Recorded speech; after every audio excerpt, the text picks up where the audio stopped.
College basketball fans, welcome back to the College Ball Show. He's Marshall, I'm Chris, and we're here to discuss everything going on in the world of college basketball. Now, we try to keep it on the court.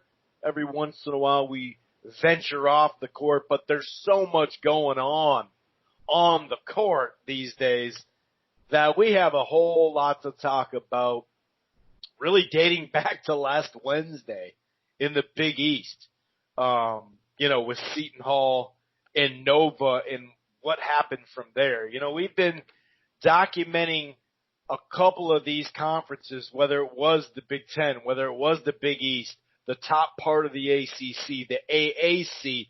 We've been just kind of week by week going over and kind of amazed how strong some of these conferences are as far as competition.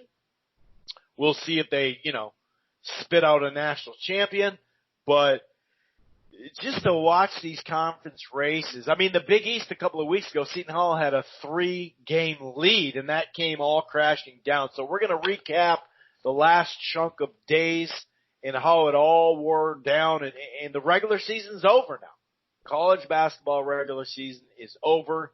It is March 9th as we speak, and the conference tournaments, some of them have already taken place. We do have some programs, some teams in the tournament already. We got some going on as we speak.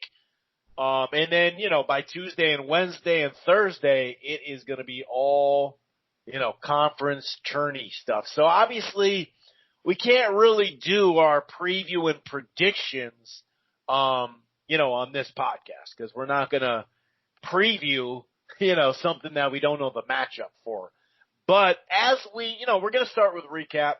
Then when we go through these conferences like we normally do to keep you up with the standings, just to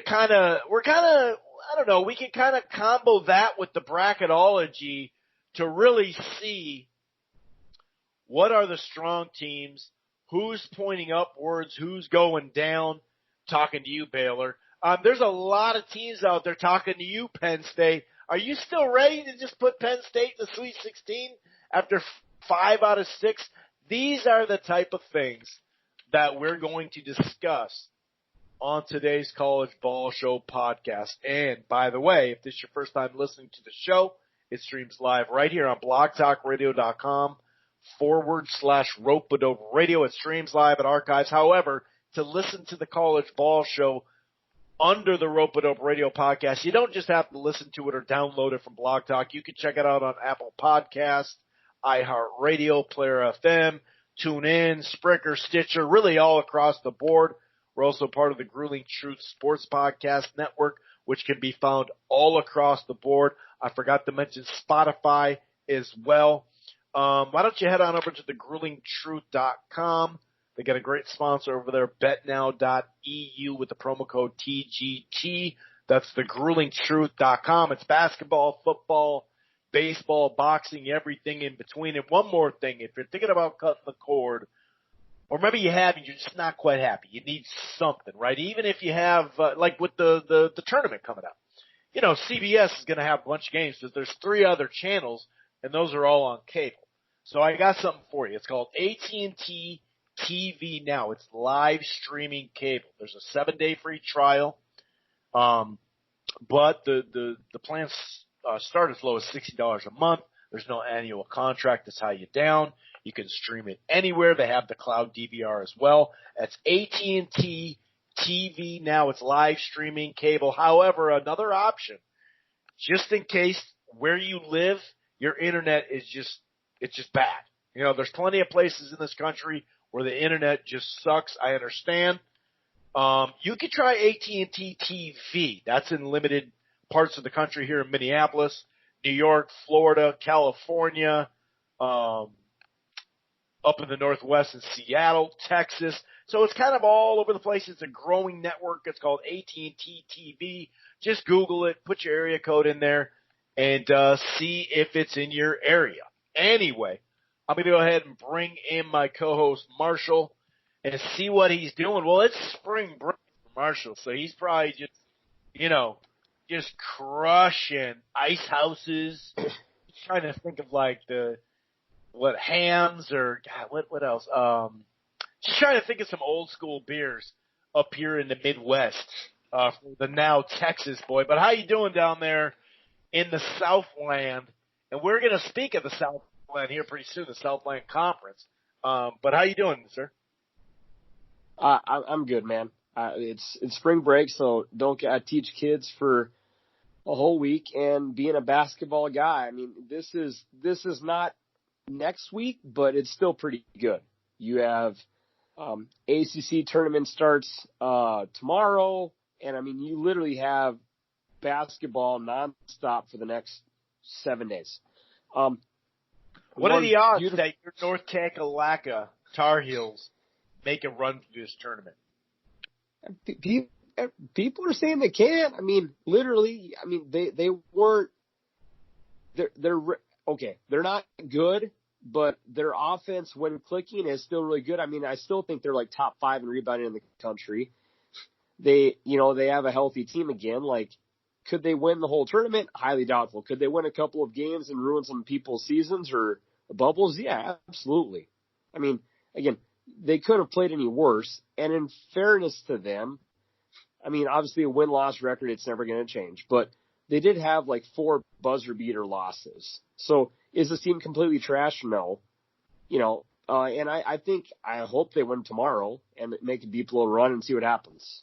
But, I mean, nowadays, Chris, with the ACC as big as it is, I mean, I think they'd have to win 5 games. And I mean, that's just ridiculous. I was watching a gambling show. I know. That's like the old Big East. How Syracuse had to win 5 and 5. You're right. And I think they're 60-1 odds to win the ACC tournament. I mean, so obviously that's probably so you're saying good. There's a chance. I mean, that's relatively good value, but you'd still have to probably, if you put $4 on it, it's really good value. You would have to beat Florida State. You'd have to beat the combination of Florida State, Duke, Louisville, Virginia, beat 2 out of those 4 teams. And that's just more likely not happening.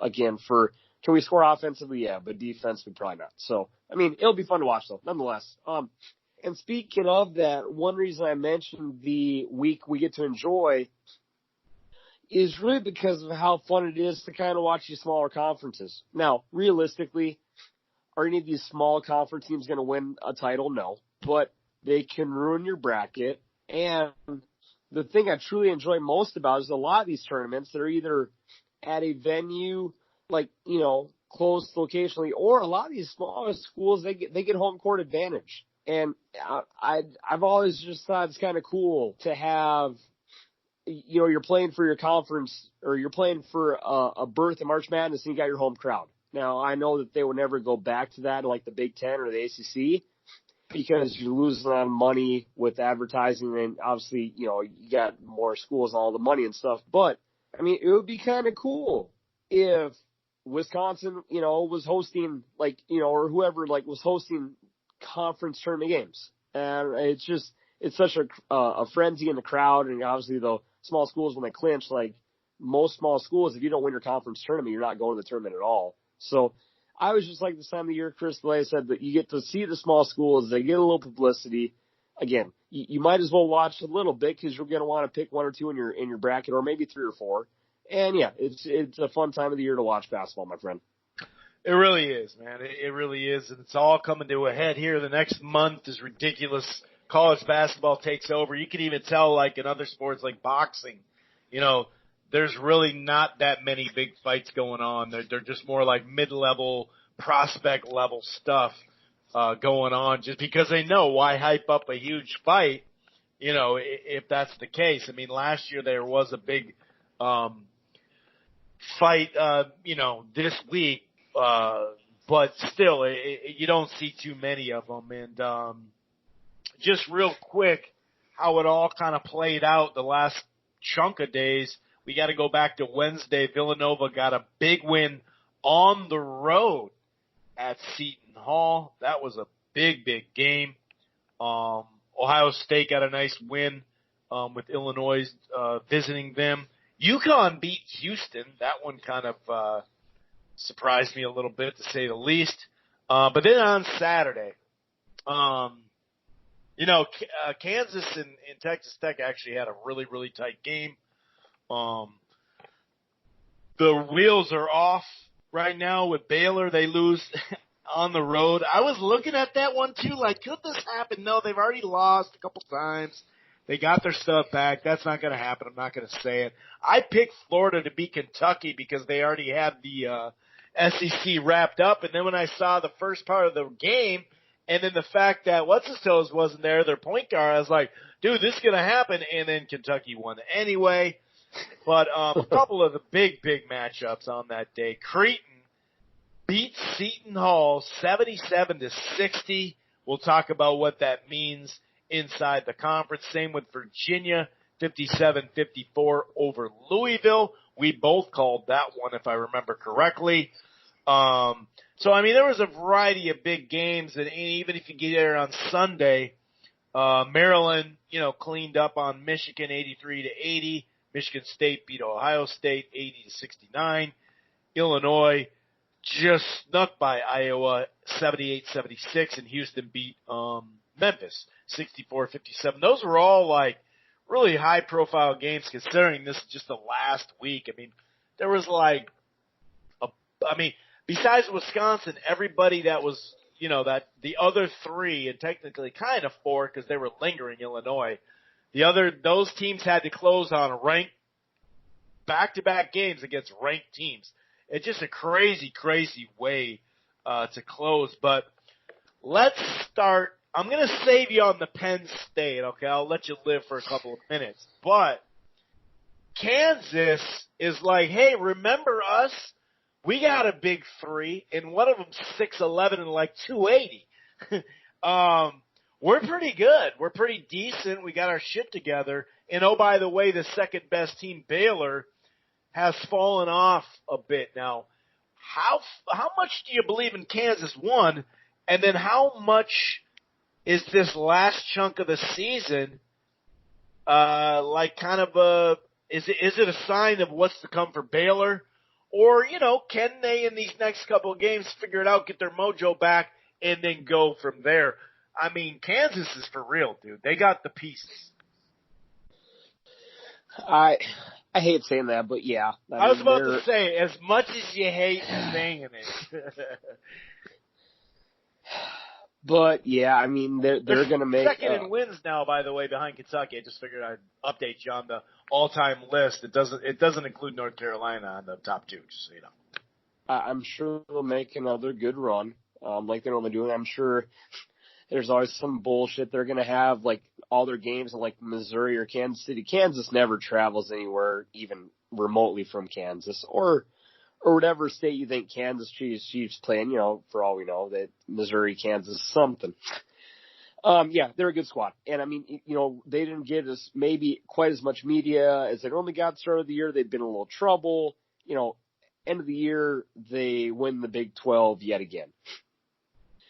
Now, if we ever say that for a football podcast, Chris, then we could really have a hell of a podcast. We'd probably have to do an hour just on KU winning the Big 12. But anyway. Yeah, right. That'd be something. We'd probably start a KU podcast at that point. I might actually just quit watching Big 12 football for a year if KU ever wins, because something massively went wrong with Texas Tech, OU, and everyone else involved. But moving on from that, to go to with Baylor, again, I'm not surprised they lost. Again, you still have one of the best resumes in the country. And do you need to win the Big 12 to put yourself back on the map? No, but you have to have a couple of good games. Because we do see this every year where there'll be a couple of teams who had a really nice season, and then whether it's the end of the regular season or end of a conference tournament, no show, that it can really hurt you. Now, for the sake of Baylor, they should still be favored to win a couple of games in their conference tournament. But, you laid an egg. Now, if you come out and get beat your first Big 12 tournament game, then there is probably reason for concern of, holy shit, guys, we were number one team for over a month, and we have an actual lot of fear even in our first round game. And it sounds kind of crazy. Quality wins, too. They're not just some bummy, overrated, hey, we just ran into to the top spot because all these teams lost, you know? Yeah, and you know, they are probably going to be a 1 or a 2, but as we've seen, nothing is ever a guarantee anymore. And okay, maybe you beat the 16 seed, you're still going to get a super good test from the 8 or 9. So I think if you're a Baylor fan, you want to see, you know, see the team gain some confidence again, get back into a rhythm. You know, maybe you want to see a certain player get hot. I don't know Baylor quite as well as I know my Tar Heels or, you know, like, you know, your Gophers, but, you know, have some guys get going.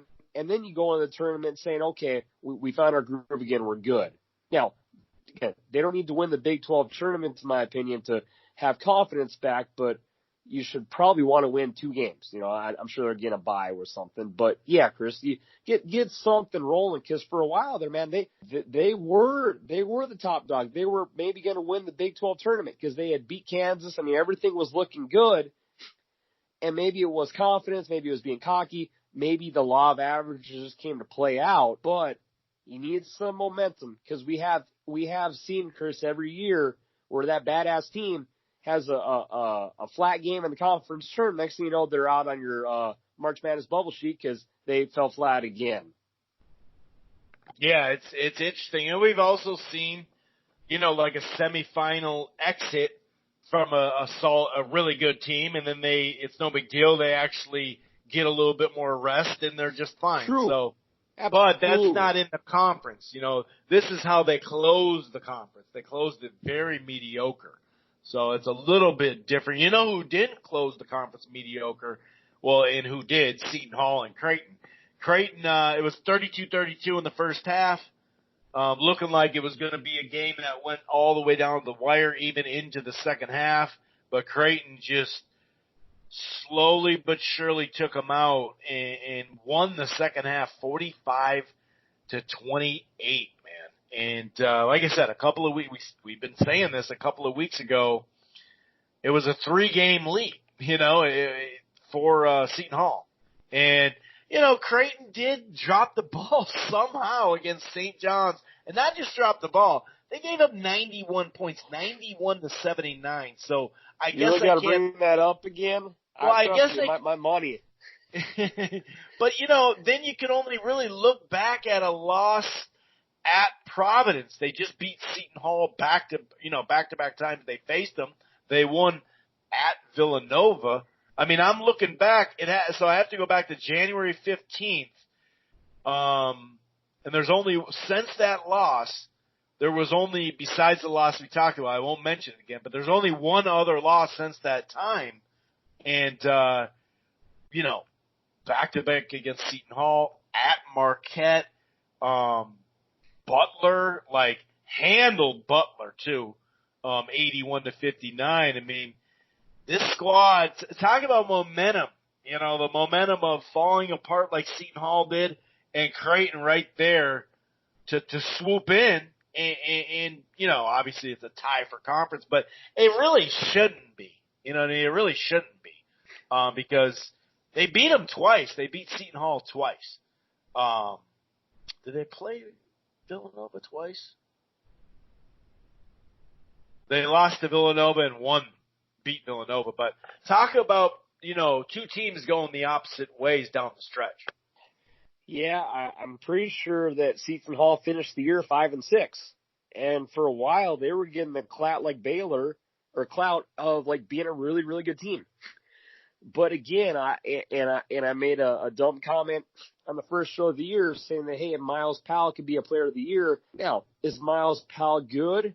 Yes, but part of the reason Seton Hall didn't have a great finish to the year is the fact that he was not a consistently steady great player. He's actually been a good player this year. On games that Seton Hall's won, sure, he gets some praise, but also they got that Quincy McKnight who's pretty good. They got a dude with a super long last name like Malcolmu Lamura, who's actually not too bad, and they have a center that blocks shots. So I think people's preconception of Seton Hall was, man, you got Miles Powell, you're going to be a good squad this year. Well, actually, he's kind of had, I would say, a little bit of a lesser year, and you've kind of had to play more of a team.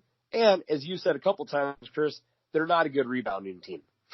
And their defense isn't actually that good. A lot of games they won this year, they'd had slow first halves. They came back to win because of their offense. They're defensively not a great team.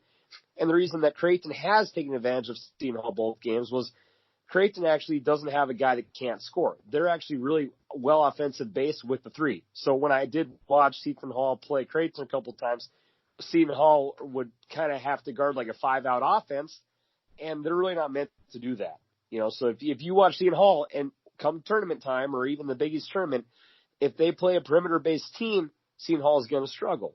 If you can get the game into a true half-court matchup, Seton Hall is going to take advantage of that. Creighton's kind of the opposite. Creighton's going to jack up threes, play better defense than people think, and try to run up and down with you. So it's just kind of a variance of matchups, Chris. I know you know that from your basketball podcast that, sometimes a better team might not always win on paper because the strategy plays out that way. I really think Seton Hall's chances of making a deep run in the tournament will be truly based on, are you playing a run and gun team or are you playing a half-court team? Because there really is, it seems to be a massive disadvantage for how effective Seton Hall can be with that scenario. Yeah, and they kind of, if you look at the non-conference, they had a very close game to Michigan State. They lost it, but it was close. Very close loss to Oregon, who's pretty solid this year.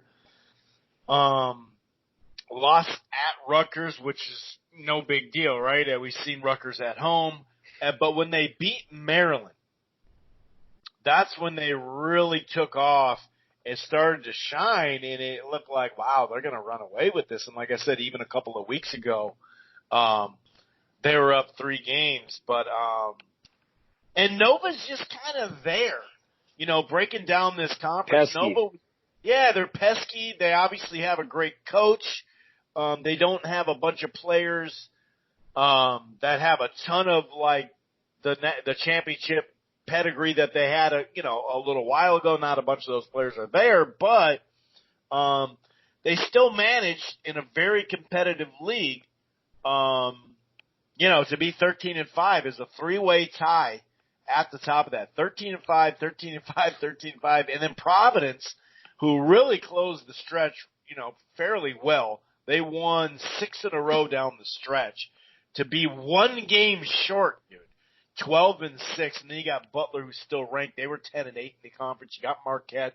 Xavier's not a bad club as well. So, and Chris, you mentioned Providence. I think they probably played themselves into the tournament or onto the bubble because they were really kind of their start of the conference here wasn't too good. And they really don't have a super flashy player, but they're a really well-coached, scrappy team. So I know we're going to get to bubble talk, but they're definitely one of those teams, along with many, many others this week, who are sitting on the bubble or praying to win a couple of games to get off the bubble. Xavier's definitely one of those teams involved in that scenario. Or Providence.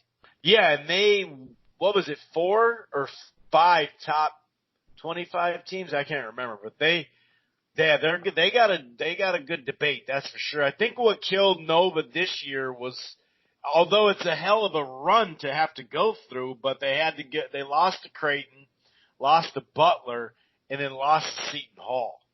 And then they won at Marquette, which, and they had won at Providence and beaten Butler before that, but that 3-game stretch ended up really affecting them, but you can't count them out. They could go deeper than both these other clubs.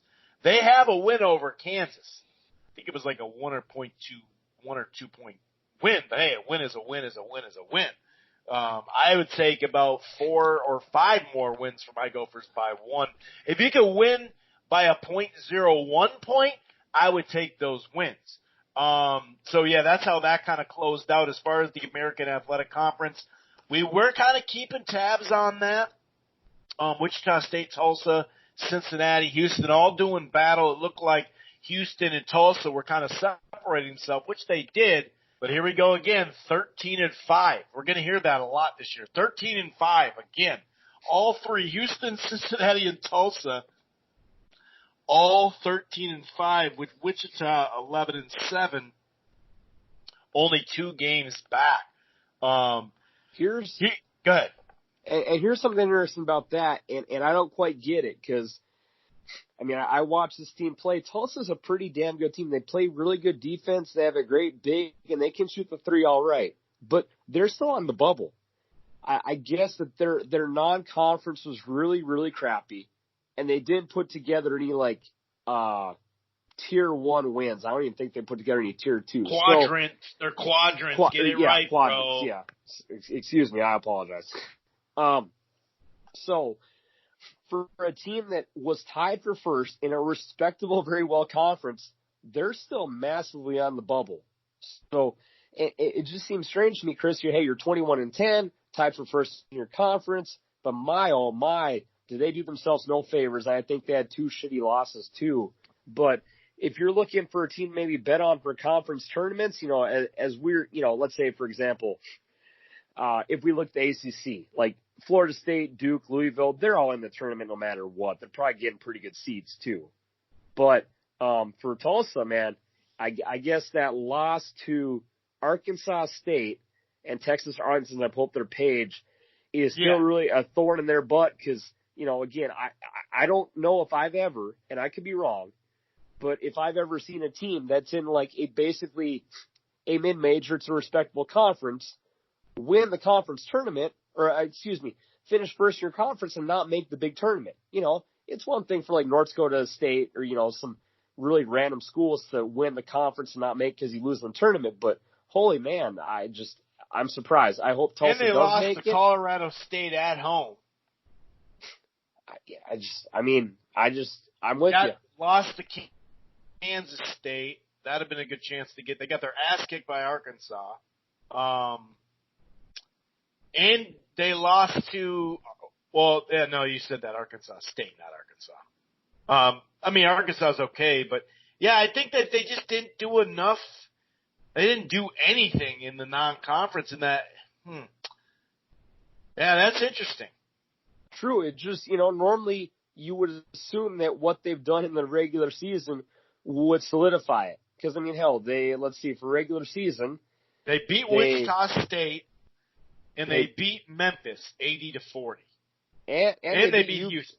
And beat UConn, and UConn's a bubble team. Is UConn a bubble team? Yeah, they've actually been really hot. Yeah, UConn's actually on the bubble. Wow. So it'll just, and that tournament starts later this week. But man, again, if you're looking for a betting angle, look at Tulsa and see who they're playing. Because my God, their motivation's got to be pretty high. So I would expect them for the year they had to win a couple of games and solidify their berth in. And we'll see how it goes. Again, I'm actually probably going to go to those games too. That'll be kind of fun. I'll maybe give some inside reporting because tickets actually are really reasonable. So I'm kind of excited for that. But yeah, just a weird story because you almost never see that scenario play out. But I've touched on it enough. But yeah, the American will be a very fun conference to watch. And just for the sake of picking a team to win it, I'm going to go with the fact I think that Cincinnati. I'm going with Tulsa. Screw it, man. They need it the most. And I'll take Cincinnati to win. I think they'll win the conference tournament, and they'll just get bounced out first round because whenever it does come to truly March Madness, they never have a defense to help them. But I'll take the Bearcats to win the American Conference. A defense? No, they never seem to have an offense where it really matters. Oh, yeah. Their defense is always locked down. Yeah. I was going to say, but wait, we're talking about the wrong sport or something. Roy just having a couple of beers on the podcast. Uh-oh. Yeah, because you called it a boxing or a basketball podcast a second ago instead of boxing. But that's okay. I say times are hard. Times are hard. Hey, that's okay. Dayton, I'm really excited to see how far Dayton goes in this tournament. They were 18-0 within the Atlantic 10, 29-2. We're not going to break them down too much, but just kind of wondering how far they're going to go. And if you look at the ACC, we talked about that. You had Florida State winning it 16-4, or 16-4, I should say. And then once again, here we go. We talked about these four teams. Really, we talked about these three teams the whole year, but Virginia snuck up and bit them. 15-5, Virginia, Louisville, and Duke. That's how we wrap it up. I think Florida State, speaking of defense, I think any of these teams can go far, all top four of these teams. I think they have a chance to go. I wouldn't favor anyone out of this group to go further than the other, to be honest with you. how strong do you think Florida State is being an ACC guy?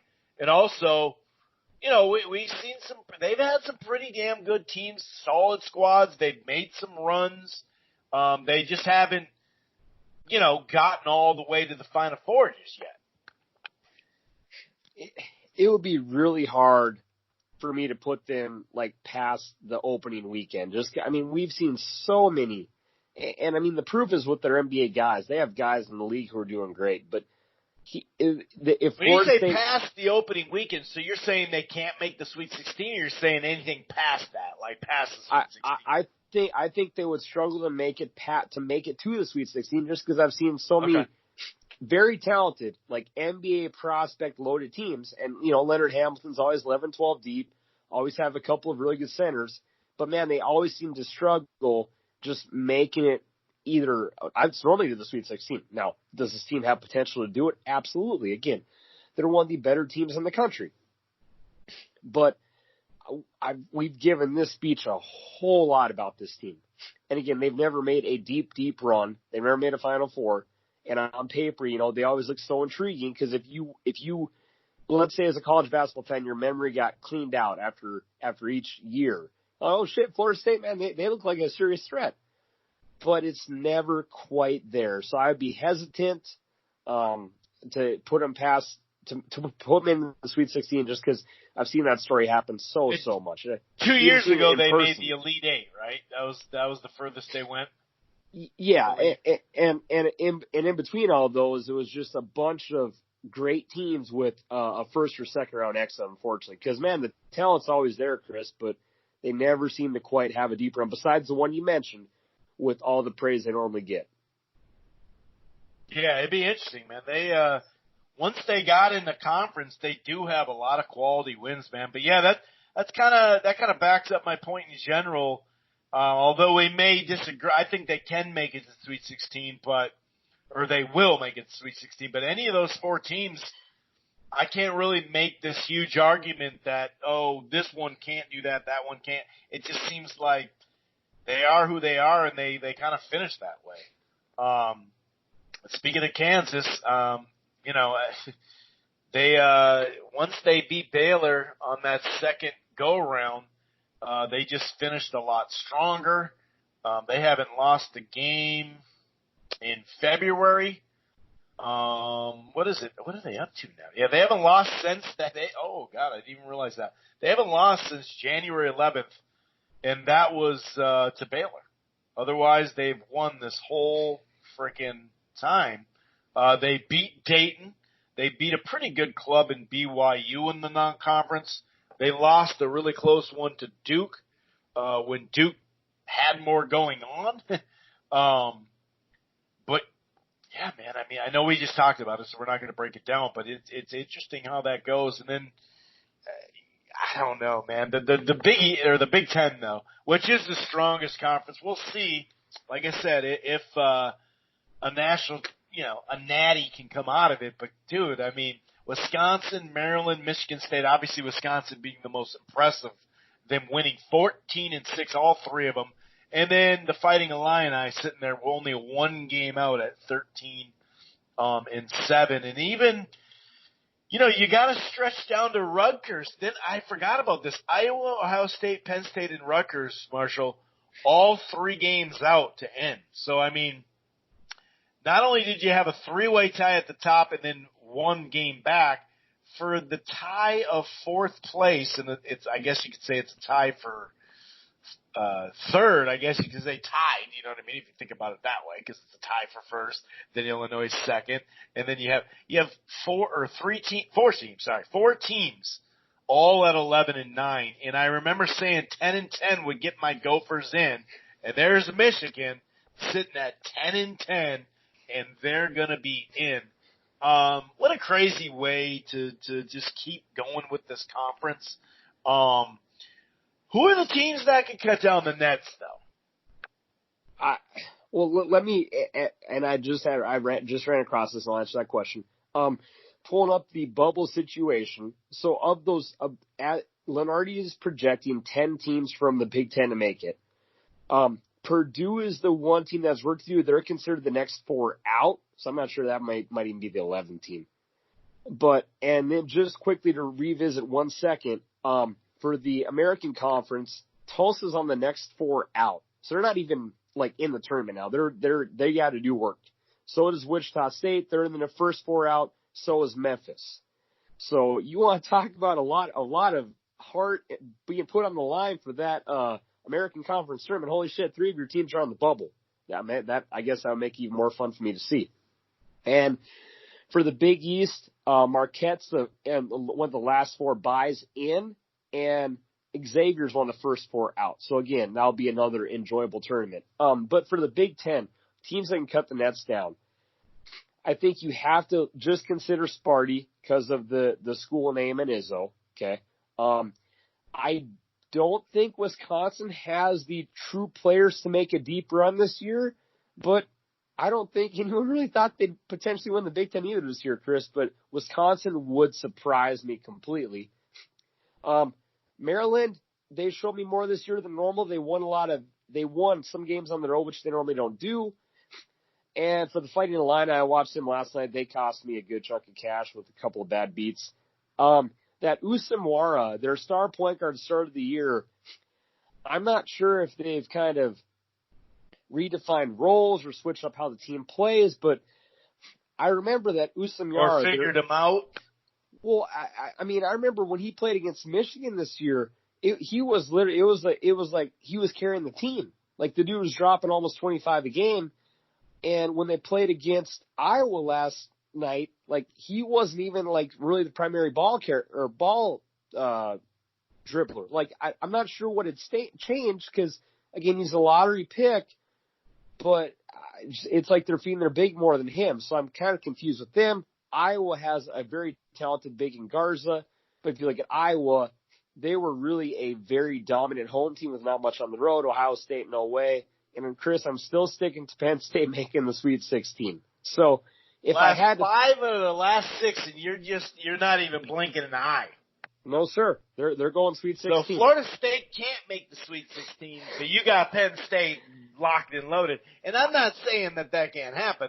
I'm just putting that out there so we got that. Well, I locked it in 2 weeks ago, and I can't go back on my word now. Penn State. I mean, you locked that in. You locked that. You said it earlier than that, though, so we got to give you credit if it happens. Then you locked it in. You stood by it 2 weeks ago, and they've only lost since. So maybe you should say the opposite. They'll get on another streak. Well, I'll say this: if I bet them to make the Sweet 16, I think I'll win a little bit of cash. I would say so.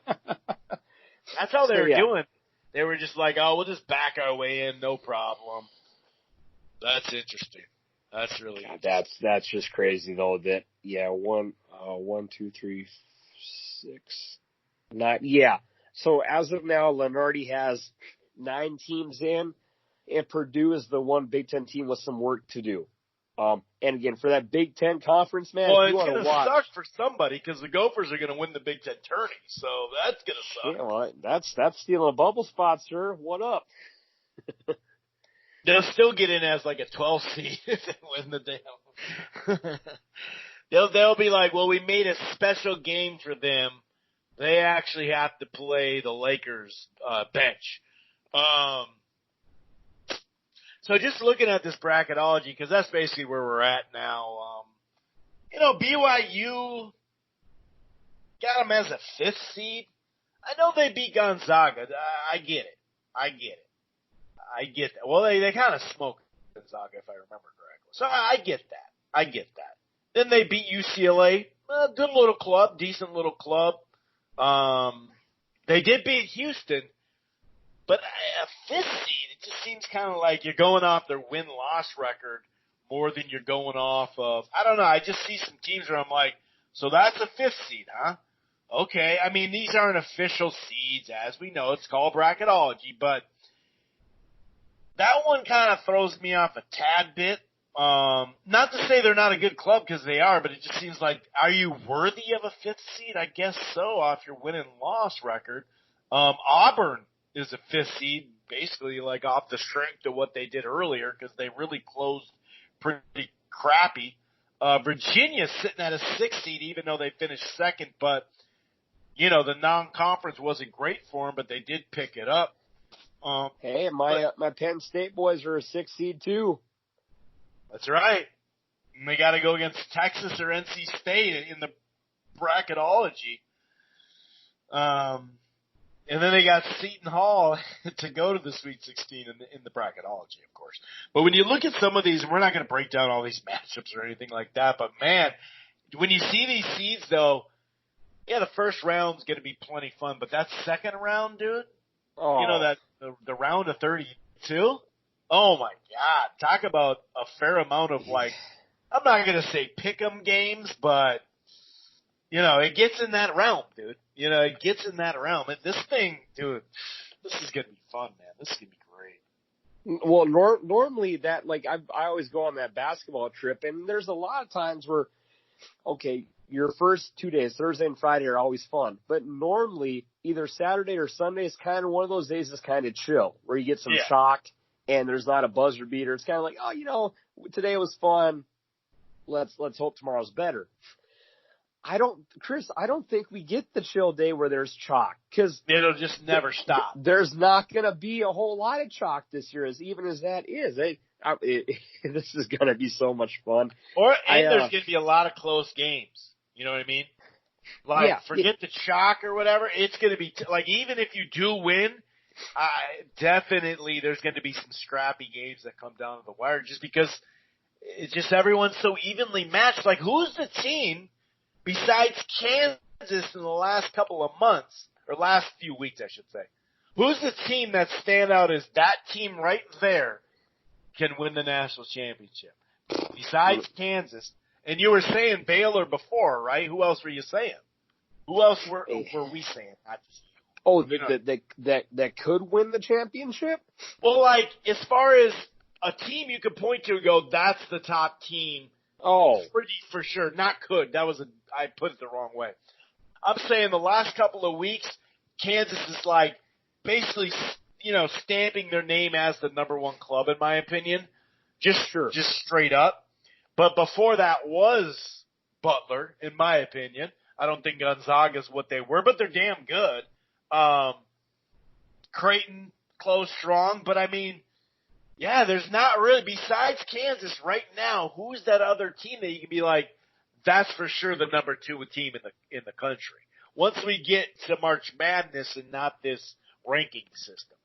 Because I know people will be like, oh, Gonzaga. Yeah, okay, but are they going to go to the Final Four for sure? Like, this is crazy, dude. This is going to be I know we've been saying it, but it just keeps, every week it kept building to like, dude, this is really going to be a crazy close. And to have 3 or 4 conferences with this many teams tying for the conference, the amount of co-champs, it's like the Big 12 a couple years back with the co-champs. Remember they wanted to hold on? No, we'd rather co-champ than have a conference final because it helps us in recruiting.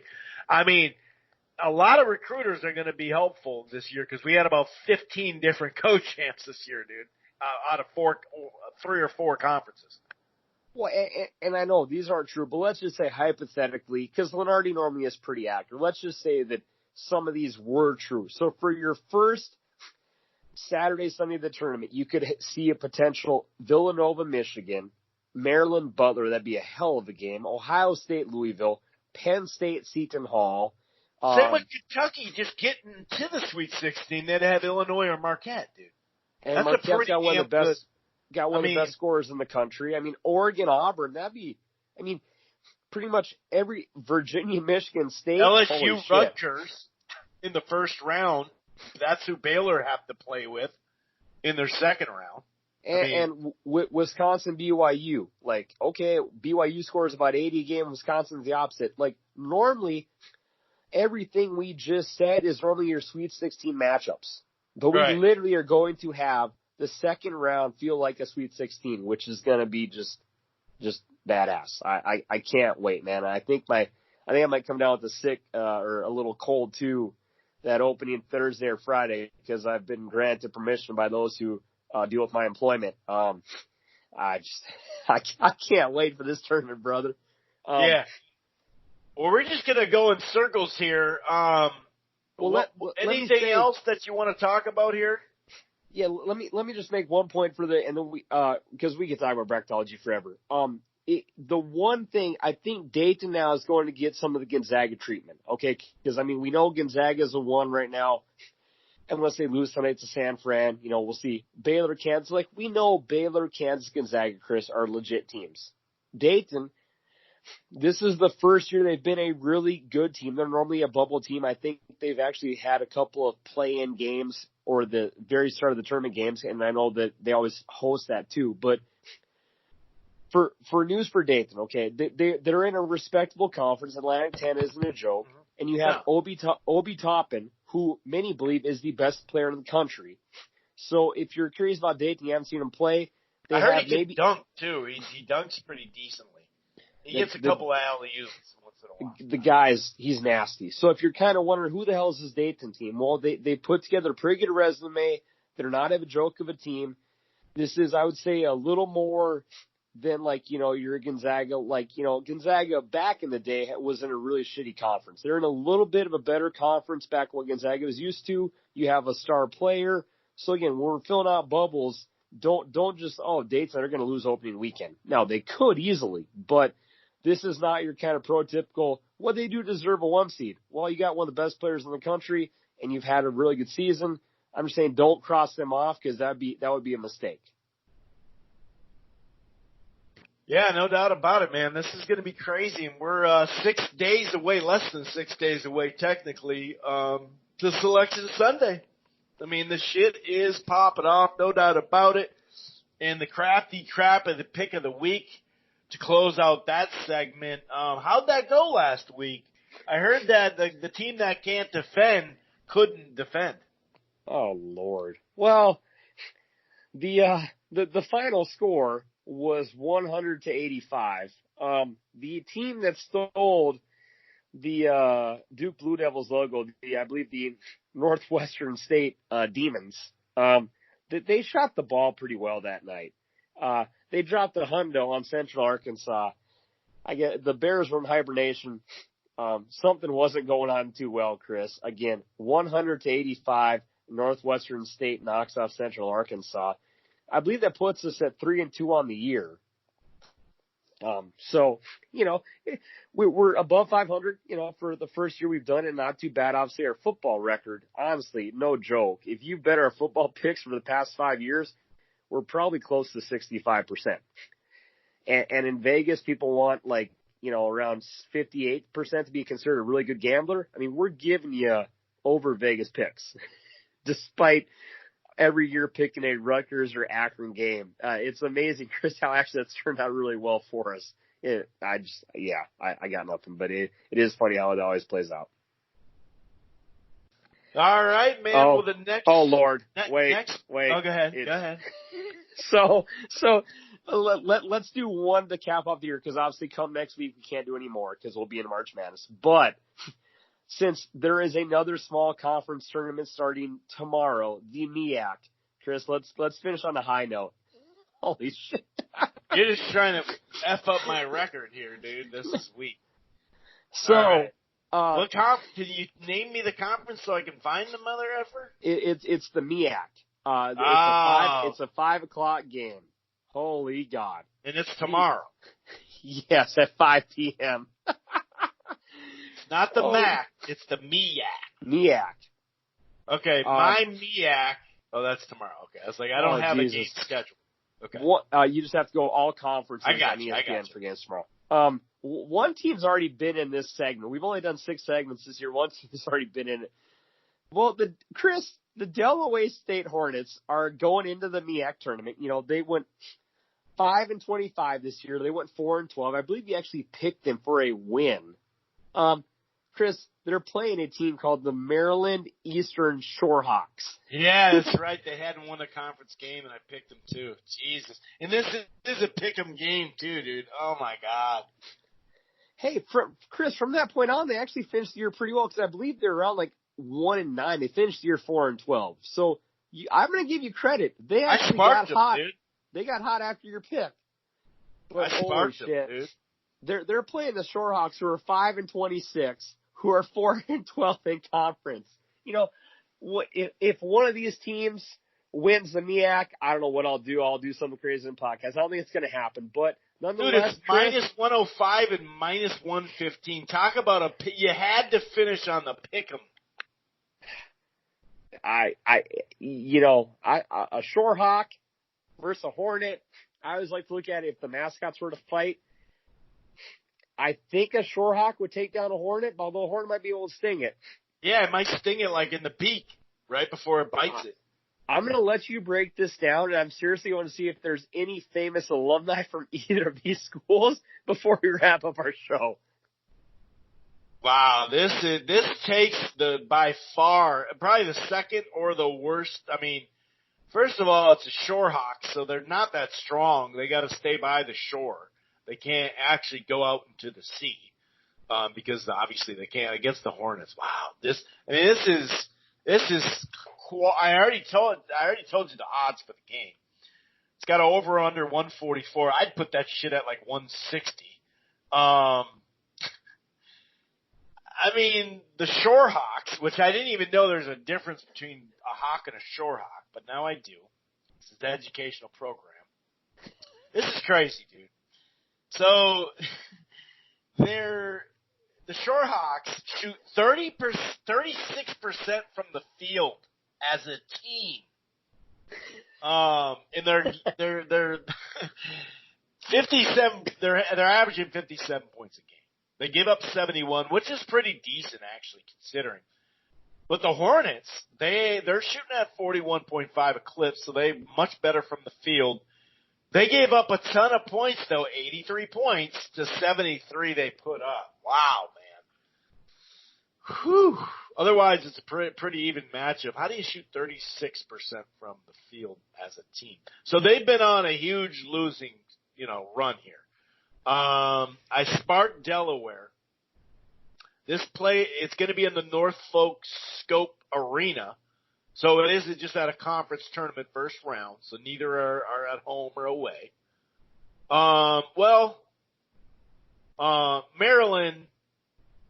Maryland's, they're probably going to be able to draw. Well, no, there's no really home there. Wow, dude, this is just garbage, man. Holy cow. Okay, so just to stick with the theme that I somehow picked the worst of the worst before, the team that you really shouldn't pick, I'm going to pick. Even though it's a 50-50, when you look at what's happening lately, you shouldn't pick them. But I'm going to. When's the last time they won a game? February 17th, they had a back-to-back win streak. Okay, so they're ready, dude. They're waiting. They're ready. Yeah, I'm going the Maryland East. That's such a weird name. Maryland Eastern Shorehawks. I'm going Maryland Eastern Shorehawks to get it done in the first round of the tournament. They're moving on to the second round. Mark it down. Well, just for your alumni update stats for both of these schools, I will say I think that Delaware State's a little more of a political type of school. They've had a couple more people who got some flags in the background. I think they've maybe a little more of a business take. Maryland Eastern Shore I think they've actually turned out a lot of people pro in football somehow. It's older pictures, but I think they've had a successful program. And the one guy I recognized was Art Shell, the former Raiders coach, was a Maryland Eastern Shore grad. So for the sake of alumni status, I think Maryland Eastern Shore takes the cake there.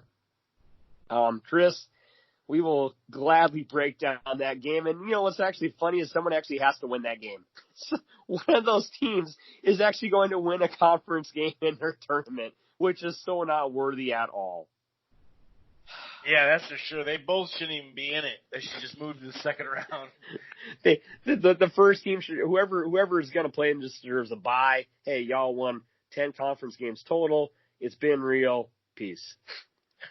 So, on that note, Chris and I'll be back next week breaking down that game, and we get to talk about the bracket. Come this time next week on Sunday, it's one of the best times of the year. You get to sit down and kind of fill in the bracket, see where a team's going. one thing interesting, Chris, is that they always the committees always try super hard to avoid teams playing each other. And I know they make it a rule you can't do it for the first round, but it's going to be really hard to actually. You're saying? For the conferences? Yeah.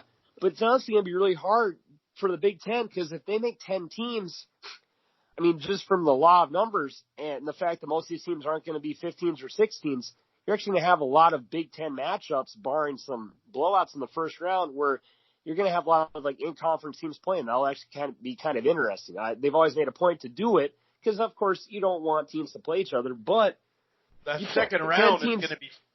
I wonder how many second rounders are going to be that. I don't know. You literally, because you cannot change a team's seeding for the sake of not letting them play some other conference. You got to, call a spade a spade. But I bet there's going to have to be a couple of really interesting second round Big Ten matchups, or guaranteed if they make it, some Sweet 16 Big Ten matchups. So if you're a Big Ten fan, man, this is your year to gloat because it could be a really fun tournament, and you could have potentially 5 or 6 teams in your conference in the Sweet 16, which is almost normally unheard of.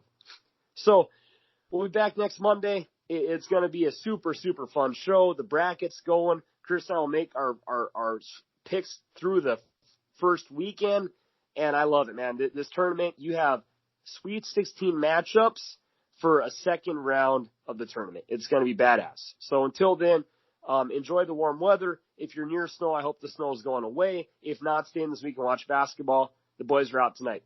Peace.